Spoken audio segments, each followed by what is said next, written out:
New Thought Media Network. We are a global broadcast network of positive music, media, and entertainment, inspiring humanity's evolution along the journey of enlightenment and creating a world of love, peace, empowerment, and prosperity for all. New Thought Media Network. Positively inspiring.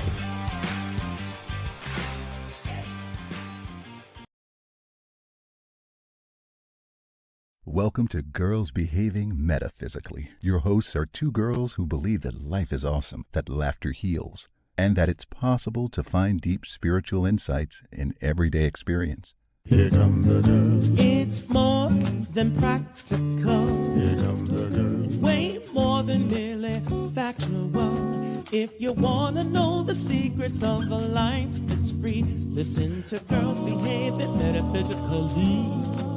Listen to Girls Behaving Metaphysically.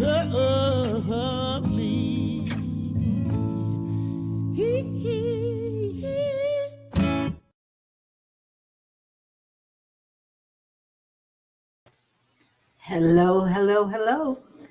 Hello.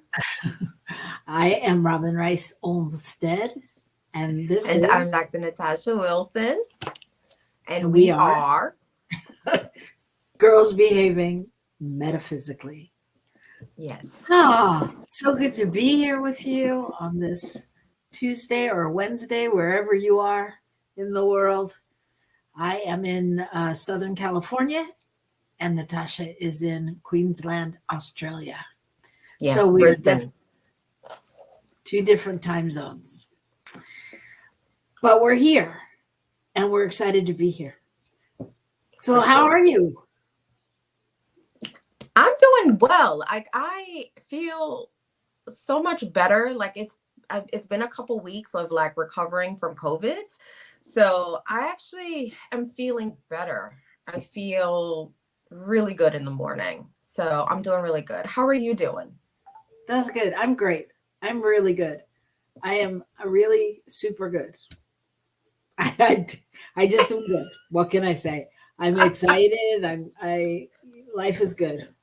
And I don't know why. It feels like, I don't know how you feel, but it feels like the world has been in this transition time, and people are transitioning and things are changing, and there's all these new things happening, and there's COVID that's gone but not gone, and there's the eclipse, and there's the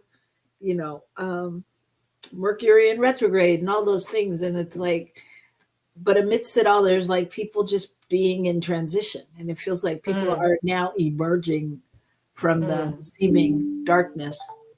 It's interesting. Yeah.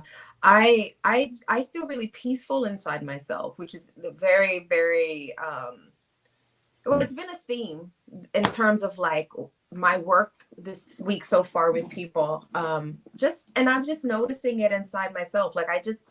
I think it's a part of me. When I say I feel a lot better, I also just feel a lot peaceful. I feel like I stopped resisting being unwell for the amount of time that I was. And I don't know, I'm just feeling quite peaceful. I feel good inside myself. Yeah. Yeah. Peaceful. Very important word. Yeah. That is what our topic is today. We're going to explore the power of peace, the one's commitment to peace, and all of those things. But before we dive into conversation, if you're joining us, please feel free to put your name and where you're out there from in the chat, and like us, do all those things that we ask you to do, all of us on social media, all those things that are supposed to make a difference. But it just makes a difference to know you're there. So let us know you're there. Robyn, you seem really peaceful. Sorry. So before we do that, though, we are going to pull a card. Yeah, and I'm just shuffling them in this way to make it look really mysterious and interesting. Does it look that way, Robyn? Yeah, Robyn? I'm so mystified. Are you curious? Are you feeling mystified? Yeah, I'm mystified. Sure? Okay. Okay. Don't be so peaceful that you're not mystified. Okay, let me pull the card. I'm going to pull the card. I'm just going to pull from the top. Ooh, this is an image for you. Tap into primal power. Oh, Look at that image. wow. Wow. What is that? That's what does deep. that bring up for you? It is. I can feel that all the way down to my lady parts. Hey, no, we are girls behaving metaphysically. There is nothing not spiritual about my lady parts. No, your lady parts are super spiritual. Without like lady parts, like nothing exists. So lady that parts is so are true. Amazing. Yeah. I got lady no, but I parts can too. I can feel that in my when I saw the card, but all good. I'll try to feel my I can feel later. it in my core. Like really when you said primal, I just I don't know, it really felt like an anchor. Oh,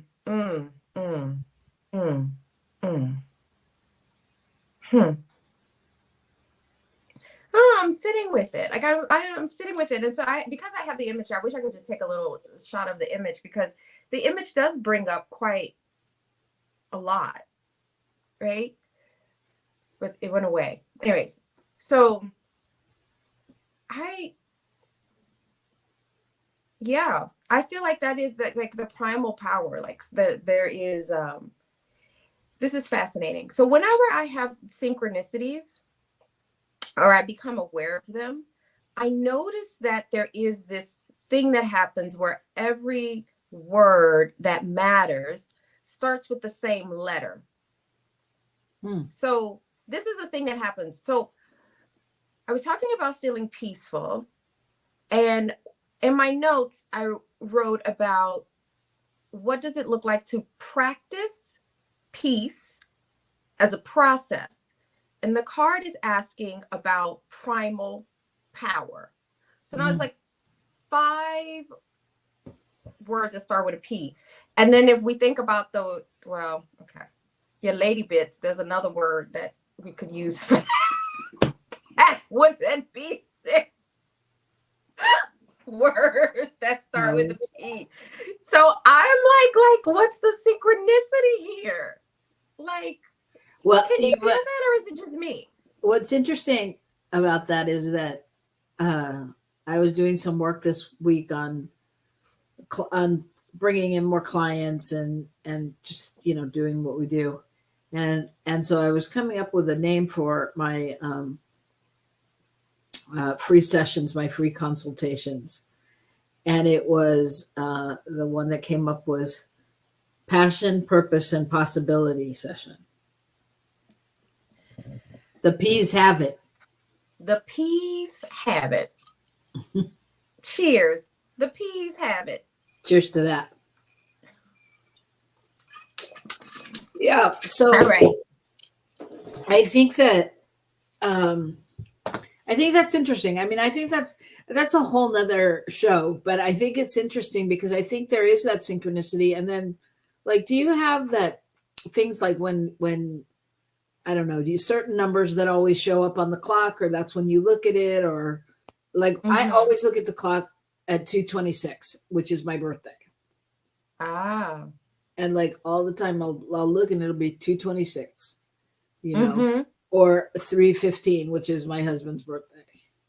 But like I'm aware of those numbers and then they play out like that, Yeah. all over the place. Yeah. I get super excited when we get like a hotel room that's 226 or something. Yeah. I have those synchronicities all the time. And it's only like within the last year that I've noticed the synchronicity in language, like where it's an alignment in terms of the words themselves. Like with the letters in this case, like I've noticed that like within the last year. Before that, it was always numbers. Yeah.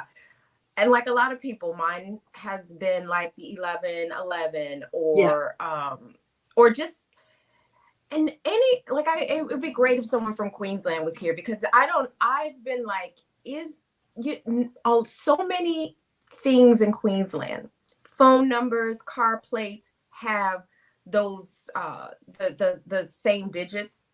And then so part of me was like, is it the synchronicities, or is it just like people just lazy and they're just like, okay, 333 111, like Right. like, is that why everybody's phone number ends in 666 555, you know? Right. But there is like, it's like since I've lived here, it's like a notice like so many of those sort of like number types of synchronicities. But here's the thing I wanted to say about that. Whenever I do experience those synchronicities, whether it's numbers or words, I do feel a sense of really deep peace. Like there is something like something beyond my ego self that's sort of holding it all together, right? And I can just sort of back off, if that makes sense. Yeah, it makes sense. Yeah. I mean, I do. I feel the same in that I feel like when I see like when 111 comes up or 1111, it is like that place where I take a breath and stop and, you know, give acknowledgement to the divine, to the angels, to whatever you think is happening. But it's something's happening. Even if it's only happening in my mind, something's happening. So yeah, I think that's interesting. So, but going back to the card, what part does all that play in our primal power? But what part does all that play in our primal power? You know, because how often do we, I don't know, is it guidance? Do we look to guidance for that? I mean, I know when we were moving into a new place, the first thing I did was add up the numbers of the address, and I'm like, oh, that's a 5. I don't even know what that means. I'm not into numerology like that I know, but I know it means something, you know? And so it's curious, like you know, I mean, I guess I would think that some people might say that's outside of our primal power, you know? Yeah. I'm feeling really moved to sort of read what's in the book. What I also find really interesting, Robyn, is like, remember last week we pulled Create Sacred Space, and it's the card we pulled today is the card right before that one. So I'm just Does saying, that like symbolically mean we're going backwards? I don't know. Let me just read this piece and we'll see what it means. read on. All right. It says, it appears that your life or some area of your life has become stagnant, stuck, or overly predictable. To get things moving, you must let go of the need to control, which is what I was just saying, right? When I have these like little synchronicities, I find that is what I do. I let go of the need to control. Tap into your fiery passion and enjoy the liberation that comes from expressing your wild and untamed nature. And this way, you will reconnect with your primal power, which is a source of unlimited creativity and fulfillment. Blah, blah, blah, blah, blah, blah, blah. So anyways, I'm not going to read all of this stuff, but it's interesting because it does talk a little bit about being earthly and really as a part of this process, really connecting into our second chakra, which is where all of us kind of like where our lady bits are. So there's something about being primal that is connected to that part of us, our sexuality, our creativity. So that all sounds peaceful. That all sounds what? Peaceful. I don't know about peaceful. Is it just me? I don't know. To me, it sounds, you know, like we're really awakening. I mean, to me, that it becomes a discussion about really awakening our soul's purpose. That's where, when I'm in my primal power, I think that's really when I have let go of any outside ideas or thoughts. And I'm, you know, just on a mission of being one with the one, so to speak, you know, or whatever that looks like in that moment. But I mean, I think, yeah, I'm not sure. For me, I'm not sure it's peaceful.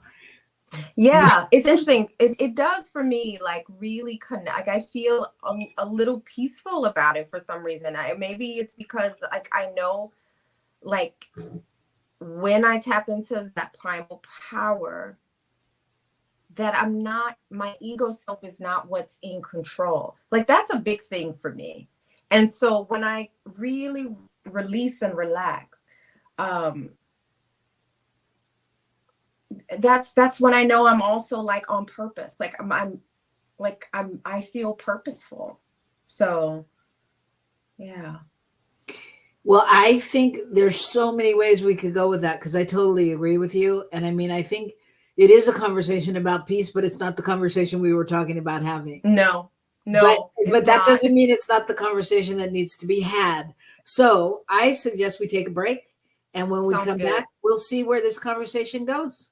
So don't go away. Join us right back here on New Thought Media Network.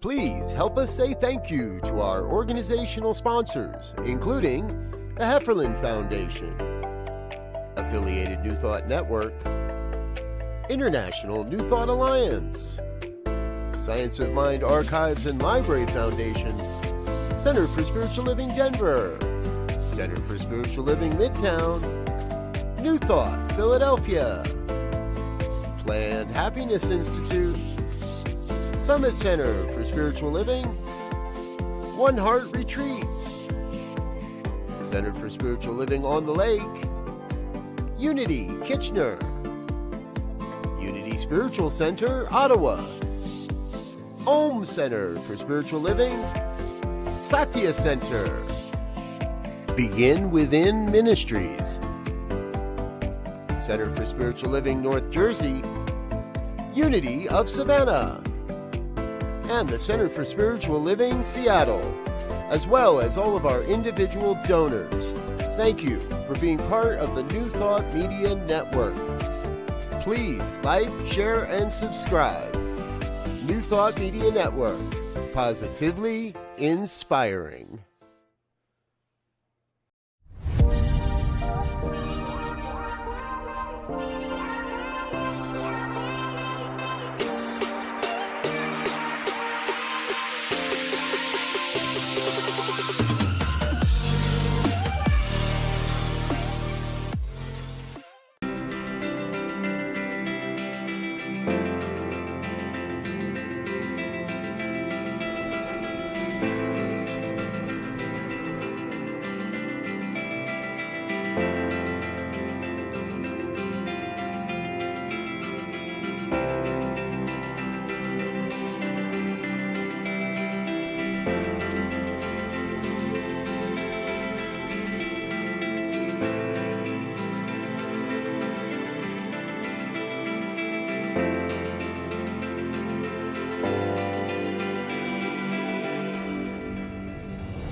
Welcome to Girls Behaving Metaphysically. Your hosts are two girls who believe that life is awesome, that laughter heals, and that it's possible to find deep spiritual insights in everyday experience.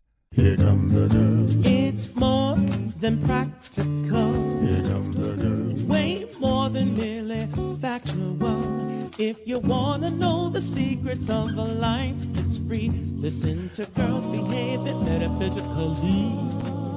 Listen to Girls Behaving Metaphysically.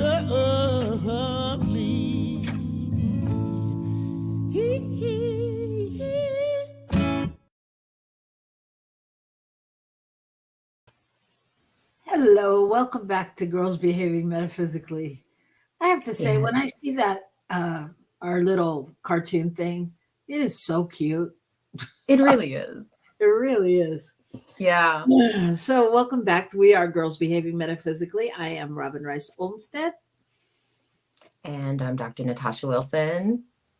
And today we were contemplating talking about peace. We did pull a card in the beginning. If you missed it, it is the card of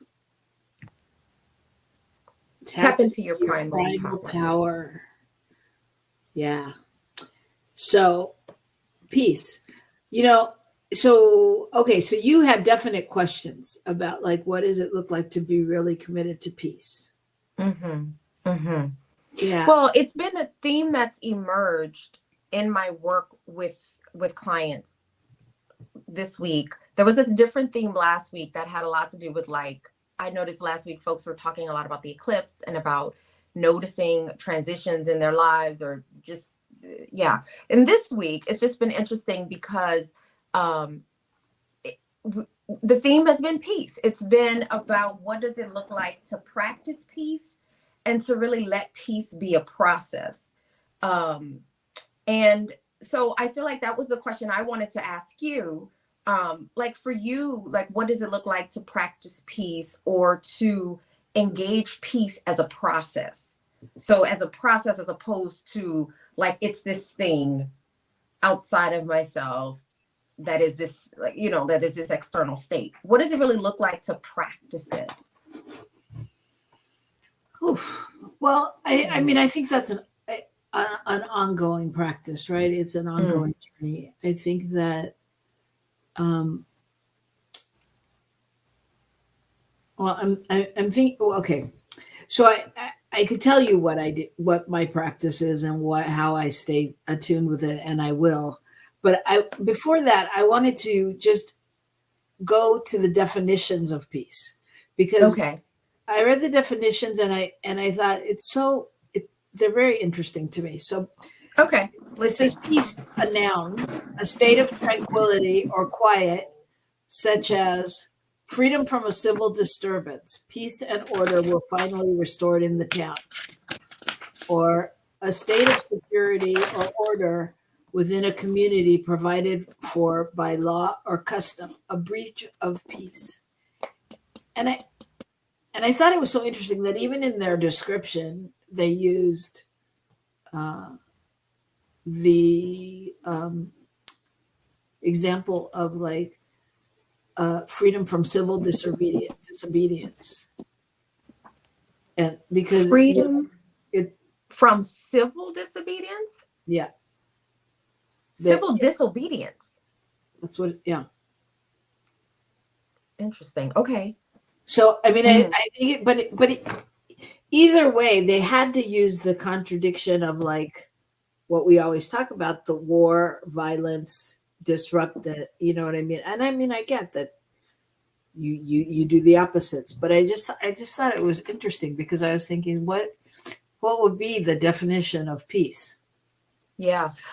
You know what I found, because I think this is an example of how the mind is conditioned, particularly in the Western world, is to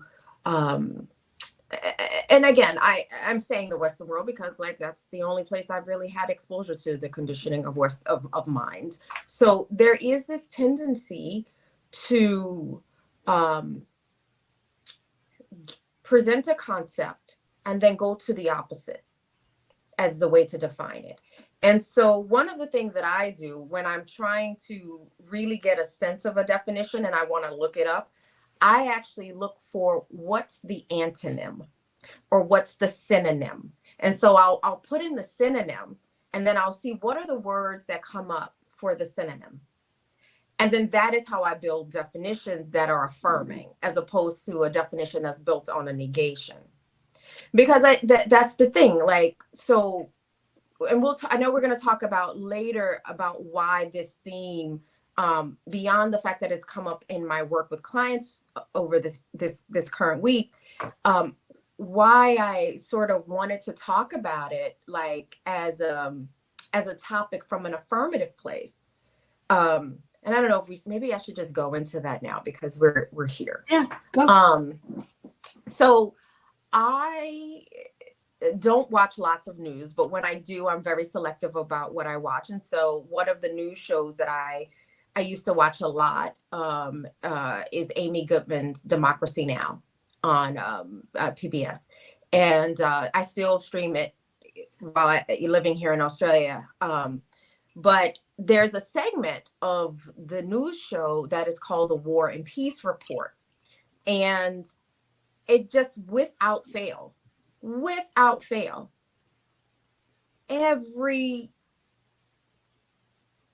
everything was always about a war. It was never about peace. I was like, when is there going to be a peace report? When will there be the peace part of the report? Because it's just the war report. Like, I was like, where's the peace? I can't take it. So I turn it off so I can be at peace. So that's sort of where that came from for me. And so one of the segments that we're planning to do on this show is going to be like reporting on something peaceful that is actually happening in the world. So yeah, because I need to know where the peace is. So that's that piece. Yeah. Which did you get it? But did you get my joke? Oh. You didn't get it? Okay. Where that's my piece around why I'm concerned with peace. Okay. No? Oh, okay, forget it. It's okay. I'm gonna send you to the same school of jokes as my husband. Yes, I tell dad jokes. I don't know. Anyway, yeah, exactly. No, but I mean, it speaks to the same concept as wanting to create the Department of Peace. As opposed to the Department of War, right? But then I think that also means that we have to be willing to know what the qualities are of peace. And that's why I look for the synonyms. I don't look at the definitions, because it's always going to give me what it is not. That is what I've learned about how, I don't know if it's just English, but Western thinking is structured. So maybe that's something. Like, what are the qualities of peace? Well, just before we go to that, I think it's also fascinating. I know a lot of people talk about, I think it was Marianne Williamson who brought up wanting to head up a Department of Peace and all of that. But when I was looking at things around peace, I actually found out that in 1793, Benjamin Rush, one of the founding fathers, signer of the Declaration of Independence, wrote an essay titled "A Plan of a Peace Office for the United States." And he called for it to have like equal footing with the Department of War, and also pointed out the effects of doing so for the welfare of the United States, that it would promote and preserve perpetual peace in the United States. So this is something clearly that we've been resisting for longer than we know. Which is interesting. Yeah. Well, what's interesting to me is like, so what is at the core of the resistance? Like, what is at the core of the resistance to peace? Good question. Hold that question. And let's talk about what are the qualities of peace. And then maybe we'll know what's being resisted. Okay. So for me, one like in terms of like, what are the qualities of peace? I feel a sense of calm. Okay. What about you? I think we can just go back and forth about this, like as we build a definition. Yeah, I could see. I mean, calmness, serene, tranquility. I can see all of that. I think. For me, like really, when I have a sense of peace, it's actually an inner knowing. It's an inner knowing, that I think that I'm in the right place, that I'm doing the right thing, that I'm, anchoring whatever's supposed to be happening in that moment. And I say all that without using words like, anchoring the divine in me and things like that. But that's really what it is. I mean, because there's that when I don't know, when there's peace for me in my body or in my spirit, it is that feeling of just knowing that it's everything is bright. Mm, mm, mm. Yeah. Okay. Which for I me, like that. it doesn't always ahead. mean that everything is right in the Yeah. world. It just Yeah, is yeah, that yeah. feeling for me. Mm. It's interesting. The reason like I'm finding that interesting, like, so for you, it's this inner knowing in part of knowing that you are right on time, right where you're supposed to be. For myself, and this is the other thing I'm noticing about peace, that there are these sort of individuated qualities of it in terms of how we experience it. And for me, peace has really come with releasing a need to know. I found I can be very addicted to the need to know, so much so that it robs the experience of peace. And so part of peace for me has been making peace like with the unknown, or making peace with the unseen. The unknown, the unseen, the black void. I think Dr. Joe Dispenza talks about like being like, well, not, it's not just Joe Dispenza, but like the Buddhists have talked about like sitting with that, I don't know if we want to call it divine, but just like the blackness of possibility, the blackness of the unknown, Mm-hmm. the zero, the quantum, you know. Mm-hmm. Yeah, so that's been like where I've been sort of dallying in terms of like my experience of peace. Has just sort of been this like, okay, there is a divine order that I do know, because I know Pluto ain't running into Mars. My heart don't fall down at my feet. You know, there is a divine order to all of this, right? And so I don't know exactly how it all works. So I'm just going to sit, as we used to say where I'm from in the hood, like I'm just going to sit in the cut and chill. Like that is how, you know, and be okay with not knowing. Like you don't get 4 advanced degrees because you don't want to know things. Like, you know, but for me, it's really robbed me in some ways of the experience of peace. Mm. Interesting. That's interesting that in one's quest for peace, be it knowledge, be it knowingness, be it degrees, whatever, that it's not necessarily a peaceful journey. It robs you of the peace. Right? Yeah. Well, it's interesting. I mean, and that kind of goes to, you know, like, it's interesting. That's interesting. Like, how do you stay, I don't know, how do you stay in that peaceful place? Mm. You know, and how do you get to that peaceful place amidst like all the stuff that goes on in the world? Yeah. You know, I think there is this thing that where chaos, I think, seems a bit sexier. I don't know. Like there's something about like conflict, war, that can seem a bit more interesting, perhaps. And peace can seem boring. Right. And so, you know,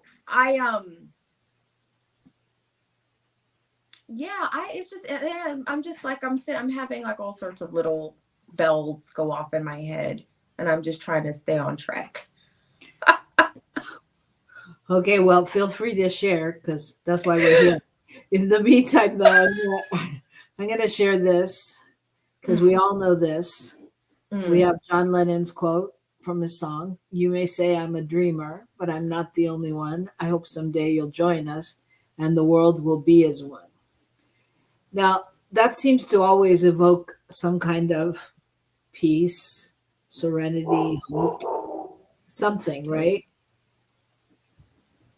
Bring up, and yet, I when I was thinking about peace, I was thinking like, how many do we even think that's really possible? Is peace possible? Yes. Say more. Yes. I think peace is, okay, remember I said my synchronicities when all the words start with the same letter?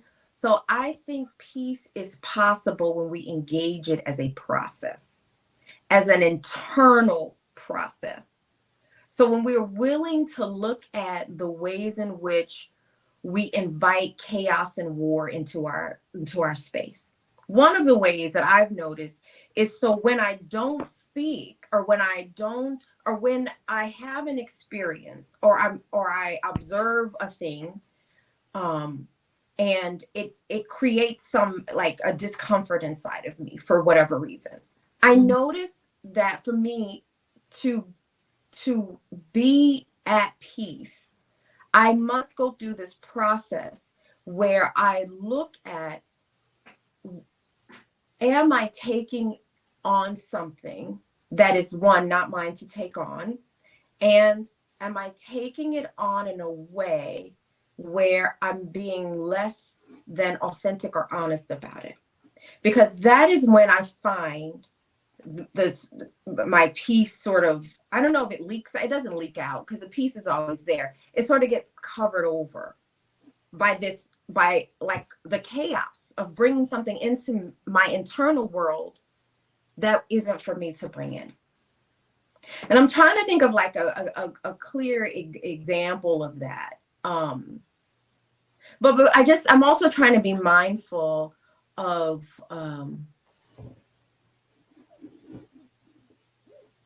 not getting too cerebral, because I can do that. I can get super cerebral. So yes, I can.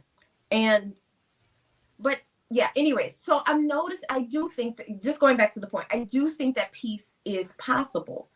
I think that there's something about, for me, sitting with the unknown, sitting with the void, because that is where all the possibilities emerge. They emerge from the void, the unknown, the empty blackness of it all. Being able to sit with that and know that that is the field where possibilities happen. For me, then I do come to know peace as a real thing. So I do think peace is possible. And I think it's an internal journey and process for every single person. And being aware of how we let wars live inside of ourselves, and being willing to wage peace inside of our own selves, inside of our own psyches, our own bodies. So yes, I do think peace is possible.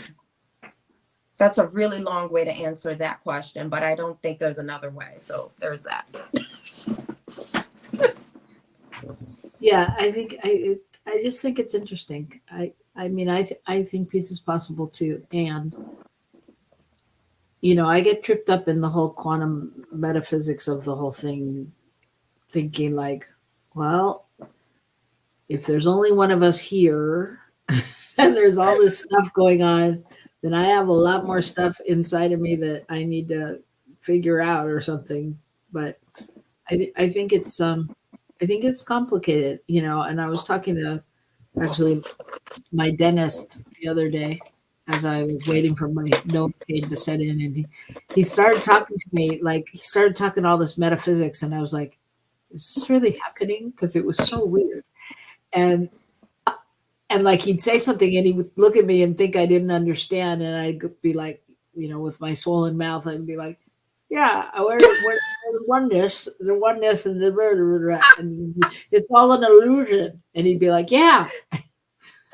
So, I mean, it's just weird how those things show up. But anyway, but, you know, he was telling me about this article he read and about quantum computers and about all this stuff going on. And he was like, yeah, there was this show and the guy said that everything's okay. I mean, that he said, yeah, that we're going to get through, what did he say? We're going to get through diseases, and we're going to get through this, and we're going to get through that. And he named like all these things. I was like, wow.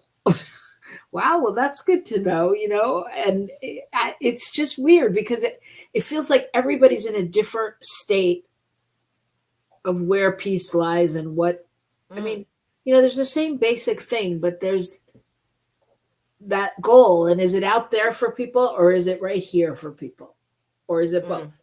You know, it's both. Yeah. I think it's both. And I, again, that's what I was pointing out. I think it's an individuated process. I think peace is an individual. I'm very clear in my language around not saying individual, but individuated, indivisible from the whole, individuated process. I really do. That is internal, that has external ramifications. And I think that's what the quantum stuff is really all about anyways. As above, so below.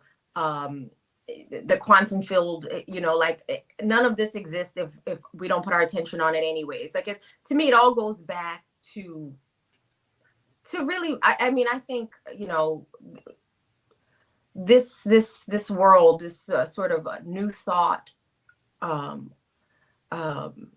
spiritual way of being or seeing and experiencing existence, I deeply feel that it is the spiritual language for what science in terms of the hard sciences around things like quantum, the understanding that piece of it. I think it's the same thing, different languages. And so I think we've been practicing this quantum physics in this realm that we call new thought for a very long time. And now we just have all this beautiful science to sort of help us understand it in a whole nother way. And something about that also, I feel that feels peaceful to me. So knowing that, you know, what we now call the quantum, the zero field, the nothingness, or whatever it is, that void, we've been playing around with that for all this time in new thought. We just didn't call it that because we didn't have that language at the time to know what it was.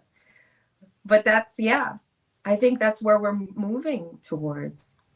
Yeah, right. Go ahead. Yeah, so I was just thinking, so what do you do to anchor peace in your life? What do you do to know or to remember?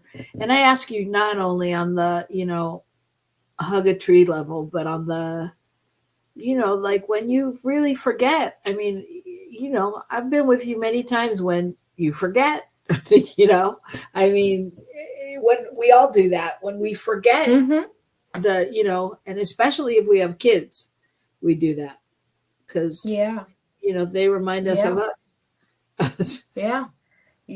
They don't even have to look like you. They still remind you of it. Yeah. So what do you, do you have like one thing that you do to remember, or one go-to or something like that?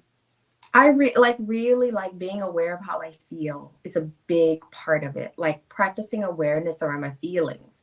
So just as an example, before we came on the show, and you know, yesterday we met so that I can sort of get a feel of how things work behind the scenes. And I signed in today and everything looked different.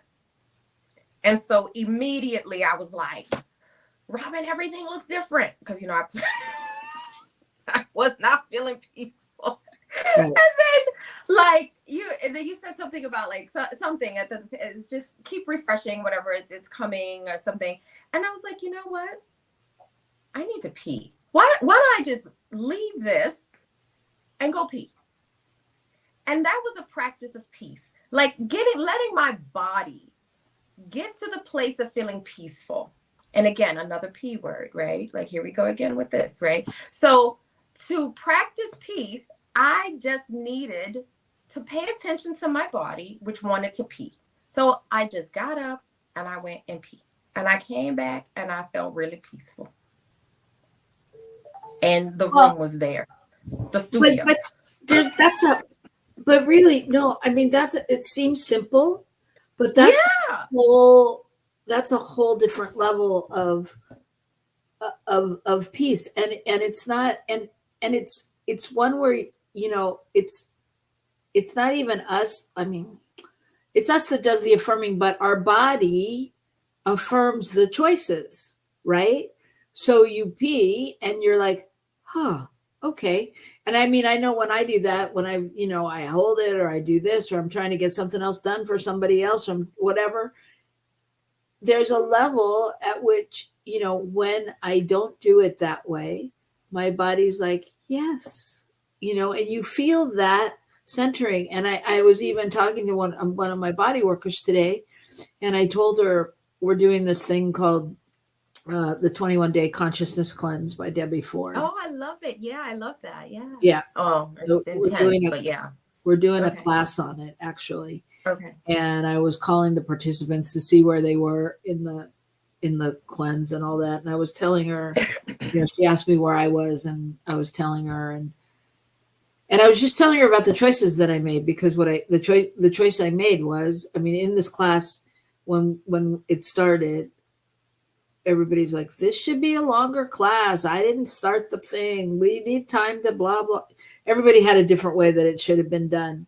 And what I kept hearing people say over and over was like, it doesn't matter. Do it your way. Do it the way that it feels good for you. It doesn't matter if we're on the same day or whatever. And I was just listening to all the people talk. But when it came down to it, I was like, all right, my commitment to this thing was to do it 100%, which is, I mean, in theory, we're always doing things 100% because it's the best we can do. But, what our idea of the 100% is usually different than what it looks like. But for me, it meant to really read the chapters, to really do the assignments, because what I usually would have done in that situation was to go, oh my God, they're on day 3. Okay, I'll just skip the forward. I'll skip the this. I'll just start with day 1 and see where, to catch up. And anyway, the point of my story was, so I told her, no, I'm doing this and I'm doing this and I'm doing this. And she's like, that is so good. That is helping your thyroid because you're making decisions and your body knows you're making decisions because it's confused as to certain things. And so when you make a decision like that, that helps the rest of your body functions go, oh, this is what we're supposed to do. This is how we're supposed to align. So I say all that to say peace is no joke. I mean, finding peace in your body temple and figuring that out. That is how I know. That is how I know. By just not going to pee, I'm at war inside of my own self. My body is needing a thing and I'm resisting it. So I know there's an internal conflict happening. And so that is how I know I have disengaged from the peace process. Right. And that is why. And so that's another way, because I said, really listen to my feelings. So that feeling of relief is also how I know I've re-engaged the peace process after forgetting. That it's the feeling of like, oh, relief. I've re-engaged the peace process. Right. So in that case, it was just peeing. But like there have been other times when I have to remember there is a divine order. Mars ain't running into Pluto, crashing into the sun. There is something that has it all and is holding it all. My heart, and I really mean that, because you look at the internal, our organs, like what's holding up the heart from falling to the feet? Okay, there's a divine order, and it exists inside of my body. And so when my ego self gets out of the way, I know what the ego self is meant to do. It's meant to help me survive on planet Earth. I get it. But it ain't meant to be engaged all the time. And so when that gets out of the way, when it's not necessary because I'm not being chased by a bear or a lion, I feel relief. And I know I've re-engaged the peace process. And that is also what I mean about it being an individuated process and experience. Like the 21-day consciousness cleanse. Everyone does it in their individuated way. Mm-hmm. I've had done that 21-day consciousness cleanse several times. I take clients through it. And for some people, it ends up being a 45-day consciousness or 180-day. Well, and that's okay because we've been doing it the other way for 20, 30, 40, 50, 60 years, depending upon your time on the planet. So, I mean, I think that's so important to remember. And it's the same. I mean, I think it's the same with peace. It's so important to find your own individual peace process. Yes. And to really just be aware, I mean, I would say, if you are to take anything out from this week, from this show, to just listen to your self-talk, I mean, we can be terribly unkind to ourselves, and I think this whole peace process also, I think it leads to, I mean, you said I'm not being chased by a bear or a lion. And my immediate thought was, and sometimes we are, because sometimes we've so let go of ourselves that call it a bear, call it a lion, call it ego, call it spirit, call it whatever you want, but we are being chased to remember the piece of who we are, or the pieces that we've let go of. Yeah. That self-talk piece is also it's super powerful around the peace process. Like sometimes we speak to ourselves in a way that is waging war on the self. Right. And so again, I'm really big on feeling. And so when I feel that sense of relief, I know I've re-engaged the peace process. And for me, I use the word individuated instead of individual because it helps me from a mathematical perspective, like remember that I'm indivisible from the whole. And so when I choose to re-engage or remember to practice peace, then I am contributing to the whole, the collective consciousness. So I am individuated from the whole, and I am tapped in and committed to my individuated, indivisible from the whole. So my decision to choose peace as the way contributes to the whole all the time. Yeah. And it also helps me just be back, remember that peace around oneness, See, I did it again. The peace around my piece of the peace. No, okay, forget it. I am determined to get this joke to land, but it is not working. Okay, whatever. All right, well, so you work on it over the next week, and I think let's just take that piece out into the world and just be aware, just become aware, That's step one. Yeah.